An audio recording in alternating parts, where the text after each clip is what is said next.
Hi, I'm Rodolfo Araujo. I'm the head of corporate governance and activists at FTI Consulting. And I have here with me Jason McCandless. He's the head of M&A and contested situations at Glass Lewis. Jason, thanks a lot for taking the time to have this conversation with us today. Yeah, of course. Thank you for inviting me. So we are very close to the Proxy season, and I think the good way to start this conversation here is to get your expectations for the Proxy season. What lays ahead during the year in terms of contested M&A transactions and proxy contests for board seats? Well, I think it's still a little early to tell, obviously, but my understanding is there's a lot of situations that are in the works, but it may or may not go live in terms of full proxy contests. But I think the general trend from 2019 of more settlements by activists will continue throughout 2020, especially within the largest activists.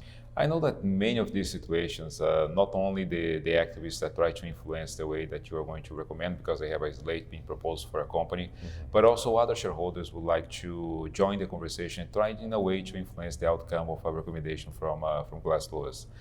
How generally is the best way for a shareholder to try to influence your research? We want to hear perspectives of the entire shareholder base, or at least a very large portion of the shareholder base, because there's always competing interests across any one shareholder base. So, and you'll also have different viewpoints based on time perspectives, how long they may have been in the stock, how long they may plan to be in the stock. One of the most successful strategies for activists in the last 2 or 3 or even 5 years has been pursuing more operationally driven activism and moving away from financial engineering type strategies. So if an activist can show that they have deep knowledge of how a company operates and works, and that they can bring independent director nominees to the table, they'll have a much stronger case of potentially influencing investors to side with them and make change at the company, assuming that they've also made the case that change is warranted.